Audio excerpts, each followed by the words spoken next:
conquête de la souveraineté passe avant tout par l'exploitation des ressources nationales au profit de nos populations.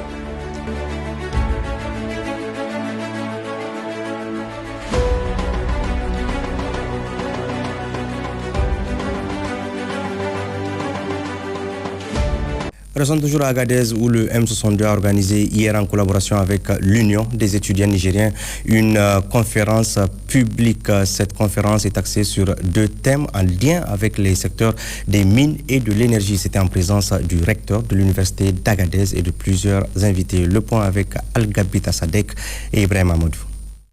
Après les mots de bienvenue du recteur de l'université d'Agadez, suivi par le secrétaire général adjoint de l'Union des étudiants nigériens à l'université d'Agadez, c'est au tour successivement des 2 conférenciers de se relayer pour décortiquer les 2 thématiques à l'ordre du jour, à savoir le bilan et les impacts des 50 ans d'exploitation de l'uranium au Niger, animé par Alhaji Tambari Idrissa, et les enjeux, défis et perspectives qu'offre la création des 2 sociétés d'État pour l'exploitation de l'or et de l'uranium au Niger, pour une meilleure prise en compte des intérêts des communautés locales et du pays. On ne peut pas parler de souveraineté lorsque nos ressources sont exploitées par d'autres acteurs pour s'enrichir au détriment des communautés et nous laisser la pollution et les maladies. C'est conscient de cela que le chef de l'État, conformément à sa vision, a décidé de la création de 2 sociétés d'État qui ont la charge d'assurer l'exploitation souveraine de l'or et de l'uranium. Cela est venu renforcer déjà la décision qui a été prise de réviser le code minier, sinon la loi pétrolière, si vous voulez, pour renforcer le contenu local et faire en sorte que les Nigériens puissent être beaucoup plus présents dans la chaîne de l'exploitation de nos ressources minières. Donc, il était pour nous important que les populations d'Agadez, les étudiants de cette université qui essaient de se professionnaliser dans le secteur minier, les opérateurs économiques, les leaders locaux prennent conscience des enjeux et de l'importance de la décision qui a été prise à travers la création de ces 2 sociétés d'État. Cette initiative n'a pas laissé indifférent l'assistance qui a suivi avec intérêt les différentes communications à cet effet avant de proposer des alternatives constructives sur ces sujets d'actualité. Suite de cette édition, faire le point des travaux des différentes commissions sur le processus de classement d'une aire protégée des girafes en vue d'élaborer une synthèse nationale. C'est l'objet de la rencontre technique du comité national ad hoc présidé par le secrétaire général adjoint du ministère de l'Hydraulique, de l'Assainissement et de l'Environnement. Le compte rendu est signé Ahmed Miguel.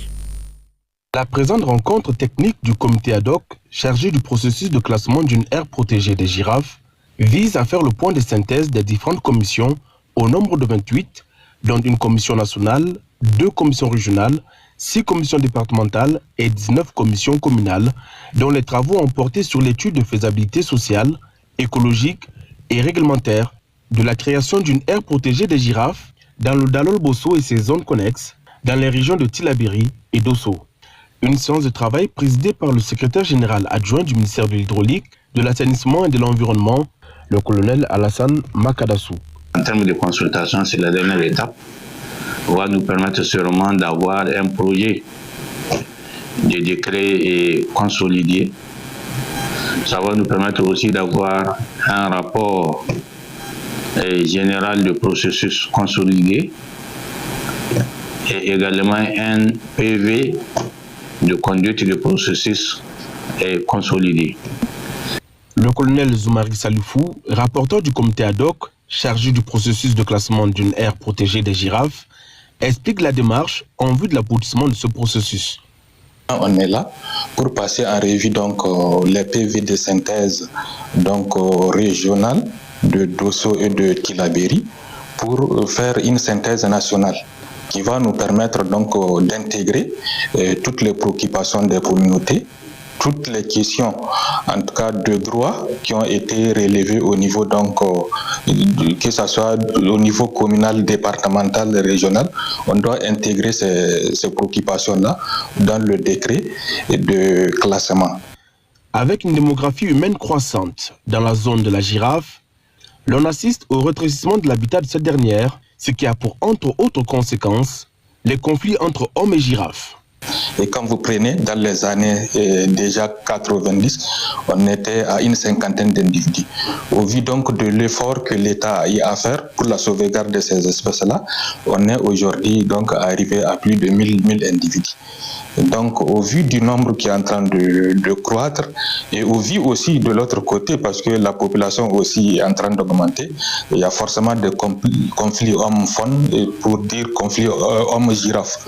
Donc, pour parler à ça, on a jugé nécessaire, en tout cas, de classer un certain nombre d'habitats des girafes pour leur permettre, en tout cas, de continuer à évoluer dans cet espace-là, en tenant compte, bien sûr, donc, des besoins de communauté. Lancé au mois de mai dernier à Kouré par le ministre de l'Hydraulique, de l'Assainissement et de l'Environnement, ce processus de classement d'une aire protégée des girafes, dont les procès-verbaux des différentes commissions, après amendement, seront érigés en synthèse nationale pour finaliser le projet de décret de classement de l'aire protégée de la girafe avant sa présentation en Conseil des ministres pour adoption. Le gouverneur de la région de Zender était hier sur les sites de récupération de terres sylvopastorales dégradées de Kalkaloa situés dans la commune urbaine de Gouré. Des visites et rencontres d'échanges étaient au centre de cette mission du gouverneur de la région de Zender. Le point avec Hawaou Ali et Laouli Hussein. Dans le département de Gouré, la délégation que conduit le gouverneur de la région de Zender s'est rendue sur les sites d'aire de pâturage de Kalkaloa, financés sous fonds propres de la collectivité régionale au titre de l'année 2024 pour un coût global de 19 975 000 francs CFA. Et les travaux sont réalisés à 100%. Les travaux visent à protéger une mare contre l'ensablement, à améliorer la production fourragère et aussi améliorer la résilience de communautés face au changement climatique. Donc le site a été ensemencé avec 240 kg de semences et 17 500 plants d'espèces d'acacia, acacia sénégal et acacia nilotica. Très satisfait de ces travaux, combien bénéfiques pour la population, notamment les éleveurs vivant aux alentours, le gouverneur de la région de Zender a dégagé le constat suivant. Il faut dire qu'ici, les populations ont bénéficié en cash d'environ 11 700 000 francs.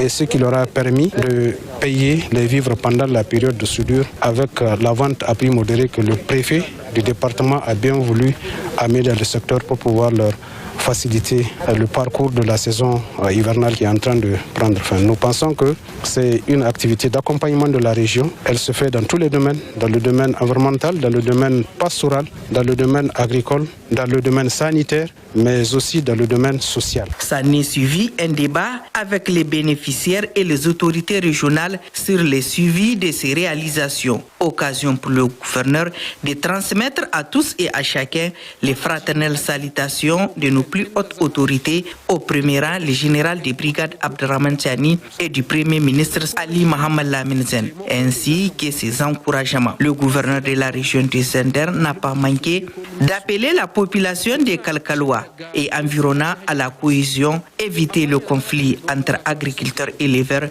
la question de la sécurité, la prévention des feux de brousse, la vaccination des cheptels, entre autres.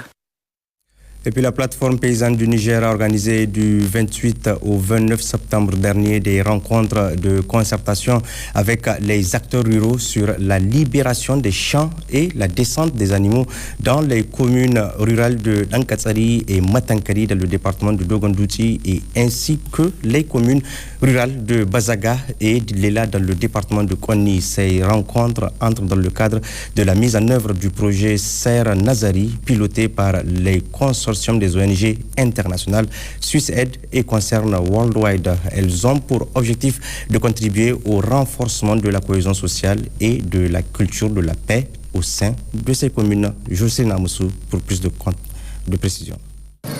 Dans le cadre de la mise en œuvre du projet Serre Nazari, piloté par le consortium des ONG internationales SwissAid et Concern Worldwide, La plateforme paysanne du Niger, partenaire national de mise en œuvre, a organisé du 28 au 29 septembre 2024 de la naissance du prophète Mohamed, paix et salut sur lui.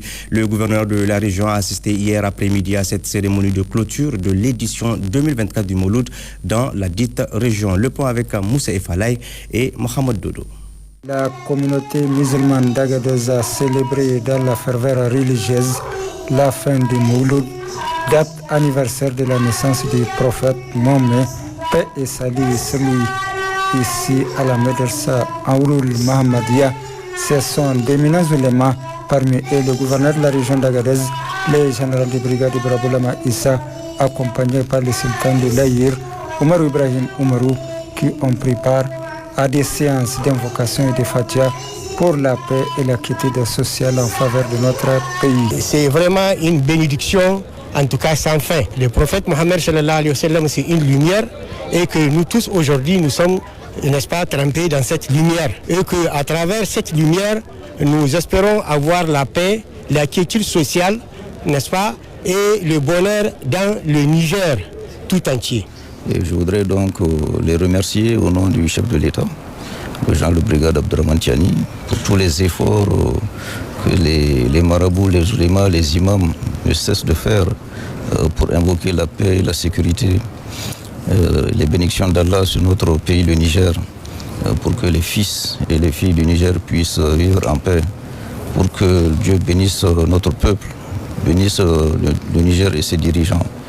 Et nous avons également demandé aux marabouts de continuer ces invocations pour que notre pays, le Niger, puisse connaître des lendemains meilleurs, pour que les fils et les filles du Niger puissent s'unir et que Dieu puisse également préserver le Niger de tout le mal contre les ennemis du pays. Dans ces lieux de culte et devant de nombreux fidèles, les talibés se sont mesurés dans la mémorisation du Saint-Coran, une opportunité saisie aussi par Cheikh Mohamed Barmou, le président de l'Observatoire religieux Fijaji Ahar, pour rappeler à l'assistance les bienfaits de la religion musulmane et les différentes activités entrant dans le cadre de l'anniversaire de la naissance du prophète Mohamed, paix et salut sur lui. Et puis à Maradi, le gouverneur de la région est élu aussi ce matin à la mosquée de Jinglé pour encourager les oulémas dans le cadre des prières organisées à la fin de chaque mois. Des prières qui coïncident cette fois-ci avec les prières annuelles pour la paix, la sécurité et la prospérité au Niger. Le point avec Hassan Danatahi et Nassir Nakakali. Le gouverneur de la région de Maradi, le contrôleur général des polices Issoufou Maman, s'est rendu à la mosquée Jingile, route d'Issa, est allé transmettre aux oulémas les remerciements, félicitations et encouragements du président du CNSP, le général de brigade Abdourahmane Tiani, chef de l'État, et du premier ministre Ali Mohamed Lamine Zen, chef du gouvernement, pour leurs efforts dans le cadre de l'organisation des prières mensuelles en soutien à la dynamique portée par les autorités. Il a fait remarquer que ces prières et al-Qunut sont exaucées par le miséricordieux avec l'image du Niger nettement améliorée, la paix, la sécurité, la cohésion sociale retrouvée et la campagne agricole exceptionnelle a répondu aux attentes des populations à la faveur des pluies abondantes et régulières. Reste maintenant à poursuivre et intensifier ces prières afin que Dieu assiste les plus hautes autorités dans leur noble combat pour la souveraineté et l'indépendance et que le projet Grande Irrigation réponde aux attentes des producteurs à l'image de la campagne d'hivernage et que le projet du port sec soit une réalité. Le gouverneur de Maradi, le contrôleur général des polices Issoufou Maman, a en outre réitéré les ambitions de l'État à l'initiative du président du CNSP, le général de brigade Abdourahmane Tiani, chef de l'État, de racheter le surplus de production pour constituer des stocks de sécurité. Notons auparavant les interventions du président du comité d'organisation des prières, Alaji Amadou Manzo, du sultan du Katina, Maremawa Ahmed Alizaki et de l'imam Al-Moussa Antoma, chef des imams, qui ont chargé le gouverneur de transmettre toute leur reconnaissance aux autorités du CNSP, au premier rang desquels le général de brigade Abdourahmane Tiani, chef de l'État, pour leurs efforts qui visent à créer les conditions du développement économique et social du Niger. Célébration hier au quartier Banifandou de Niamey de l'anniversaire de la naissance du prophète Mohamed, paix et salut sur lui. Ce mouloud organisé sous la direction du cheikh Bachir a mobilisé d'éminents marabouts de la région et environnant ainsi que de nombreux fidèles musulmans venus rendre hommage au prophète Mohamed, paix et bénédiction sur lui. Le point avec Moussa Hamani et Suleiman Wali.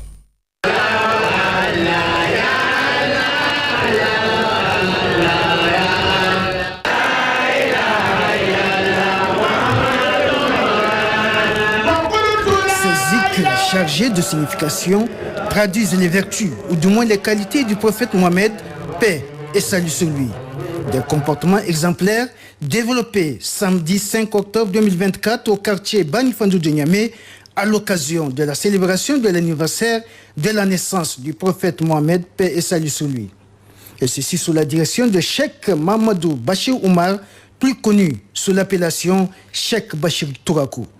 Et les nombreux marabouts et fidèles musulmans de Niamey et environnants, et même ceux de la région de Dosso, ont bien voulu faire le déplacement pour magnifier ce grand rendez-vous du donner et du recevoir à travers des prêches, la lecture du Saint-Coran et des zikrs en hommage au prophète Mohamed, paix et bénédiction sur lui.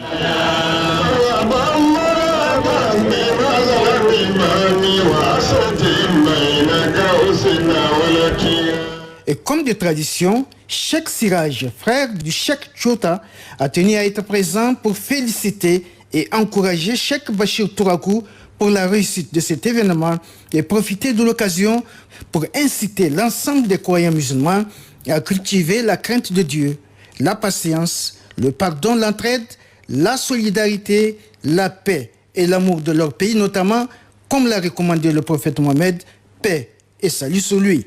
Cheikh Bachir Tourakou, principal organisateur de ce mouloud à Banifandou, a tenu à saluer tous les participants à cet événement. Une mention spéciale a été faite au Cheikh Siraj de Kyoto qui a honoré de sa présence cette célébration. Le moment fort de cette rencontre était sans nul doute la lecture du Saint-Coran, à l'issue de laquelle une fatia a été dite pour que Allah protège notre pays, le Niger, et ses dirigeants. Les fidèles musulmans ont également prié pour la paix, la cohésion sociale et la prospérité dans notre pays. Partons à Agadez avec la cérémonie de remise de diplôme, la shahada aux talibés de la Madrasa Nouratul Nakil du cheikh Suleiman Ibrahim Dalarbawa, une cérémonie qui consacre la mémorisation complète du Saint-Coran par les récipiendaires. Le point avec Abdourazak Amadou et Ibrahim Amadou.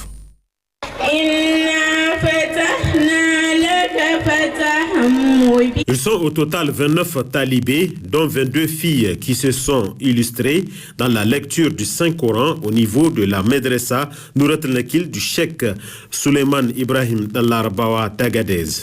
Cette cérémonie consacre la remise de Shahada ou diplôme qui marque la fin de la formation de mémorisation du Saint-Coran. Un engagement de l'école coranique Nouratul Nakil pour stimuler les frères et sœurs musulmans à l'apprentissage et à la mémorisation du Saint-Coran. Aujourd'hui, quand vous voyez l'engouement, il y a tellement de jeunes filles aussi et de jeunes garçons qui osent aussi aujourd'hui, ils envisagent qu'un jour qu'on puisse dire que c'est leur cérémonie qu'on est en train de fêter ici là quoi. Donc ça veut dire que c'est un peu pour les mobiliser, pour leur donner de l'encouragement pour qu'eux aussi qu'ils puissent inscrire ceux qui sont déjà inscrits, qu'ils puissent se mettre au bout pour qu'ils puissent un jour être eux aussi des bénéficiaires. Madrasa Nouratul Nakil du cheikh Suleiman Ibrahim Dalarbawa d'Agadez œuvre dans la formation des jeunes scolarisés et non scolarisés dans la mémorisation du Saint-Coran et d'autres enseignements coraniques. Ce n'est pas juste le Coran, hein? Donc il y a les fiqh, donc ils apprennent l'arabe, ils apprennent les hadiths, ils apprennent le fiqh, ils apprennent aussi Siratul Nabi, ils apprennent les tajwid, ils apprennent les nahaw. Pour ceux qui comprennent tout ça là, ça veut dire qu'il y a des grammaires, il y a des conjugaisons, il y a des histoires de prophètes, il y a l'apprentissage de la langue arabe. Donc c'est un peu de tout quoi. Le clou de cette cérémonie de remise de diplôme aux récipiendaires qui se sont fait distinguer dans la lecture et la mémorisation du Saint-Coran de la Madrasa Nouratul Nakil a été marqué par une fatia pour implorer Dieu le Tout-Puissant, le Miséricordieux, en faveur du Niger. conquête de la souveraineté passe avant tout par l'exploitation des ressources nationales au profit de nos populations.